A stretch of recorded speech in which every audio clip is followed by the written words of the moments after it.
Selamat pagi semuanya, selamat bertemu pagi hari ini. Selamat hari Natal 25 Desember tahun 2023. Dan hari ini adalah hari istimewa bagi kita sebagai umat Kristen untuk merayakan Natal.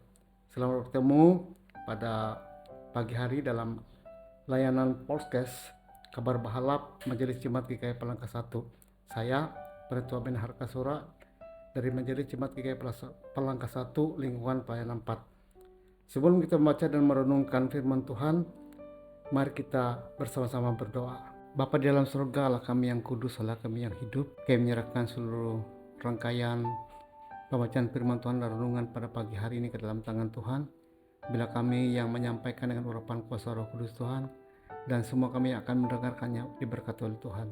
Terima kasih Bapa, dalam nama Tuhan Yesus kami berdoa. Amin. Hari ini hari sosial bagi kita, umat Kristiani. Karena tepat hari ini kita merayakan Natal bersama-sama di seluruh dunia. Karena Yesus lahir menggenapi hukum Taurat. Kabar Bahalap hari ini ditulis oleh Pikaris Lis Yukensi STH dengan judul Sudah Nyata Kasih Karunia Allah.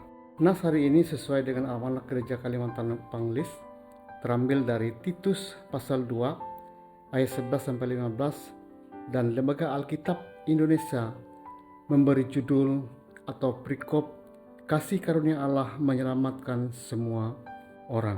Ayat yang ke-11.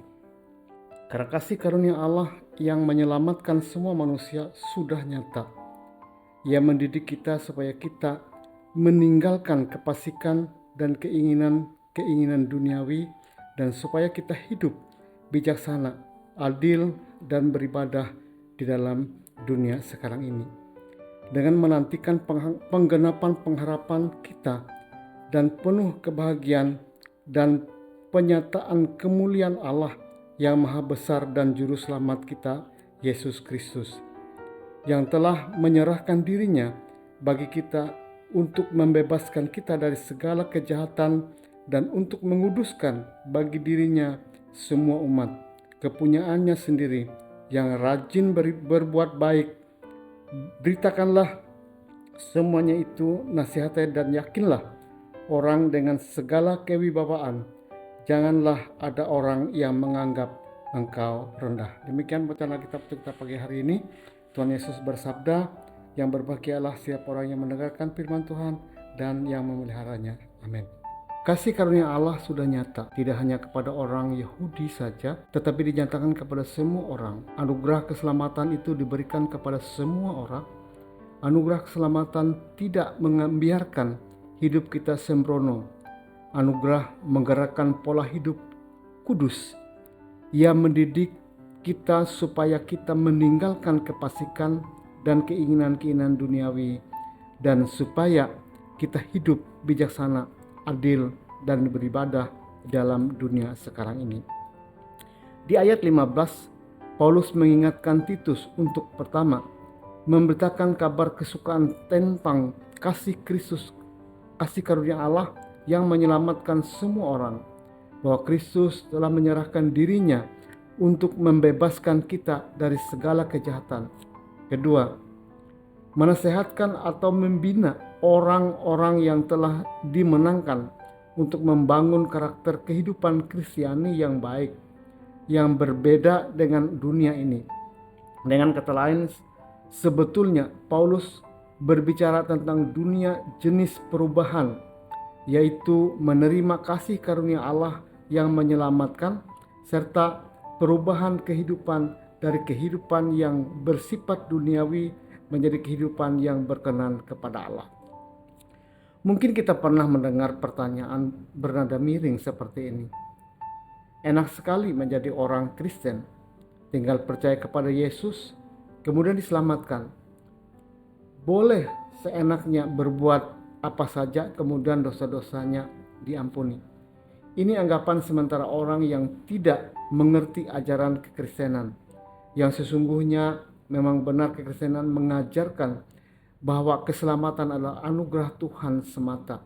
Hal ini berarti tidak ada peran serta atau usaha manusia sedikit pun, semua murni pekerjaan Tuhan.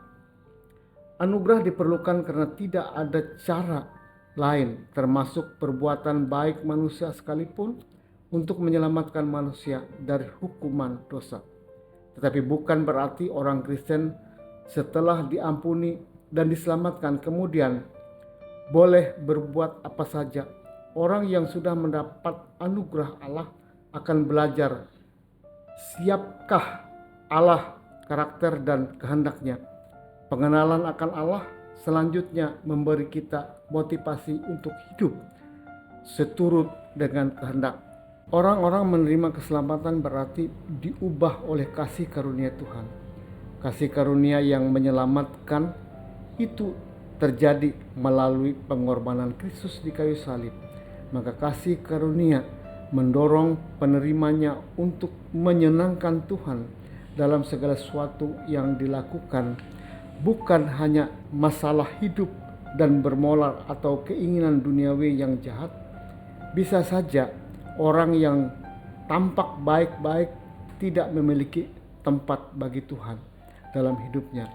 Maka perubahan hidup yang dimaksud adalah perubahan yang hingga seseorang menempatkan Tuhan sebagai terutama di dalam hidupnya. Konsekuensinya, segala sesuatu yang dapat menggeser tempat Tuhan akan disingkirkan.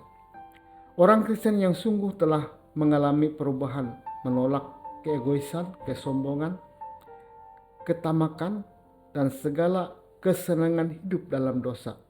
Perubahan hidup berarti hidup dalam pengendalian diri, dalam kebenaran dan dalam kesalehan. Pengharapan dan kedatangan Kristus yang kedua kali juga mendorong orang beriman untuk memiliki sikap siap sedia menyambut kedatangan Dia. Itu menghasilkan buah-buah perbuatan baik. Keselamatan memang seharusnya menghadirkan dampak positif yang mewujudkan pada aspek-aspek praktis dalam hidup orang yang telah dibebaskan Kristus. Karena memang untuk itulah Kristus mengorbankan dirinya. Namun tak cukup sampai di situ. Bicara tentang kasih karunia bukan hanya bicara tentang manfaat bagi diri sendiri, melainkan juga berbicara tentang memberitakan kepada orang lain agar mereka pun menikmatinya juga. Bagaimana hidup kita setelah menerima kasih karunia Tuhan? Adakah yang dikikis dan adakah yang bertumbuh? Tunjukkanlah syukur kita atas kasih karunia yang kita peroleh dan meninggalkan kefasikan dan keinginan duniawi. Belajar hidup bijaksana, adil, serta rajin berbuat baik. Demikian yang dapat saya sampaikan. Selamat Hari Natal. Tuhan Yesus memberkati kita. Selamat pagi dan salam sehat untuk kita semua.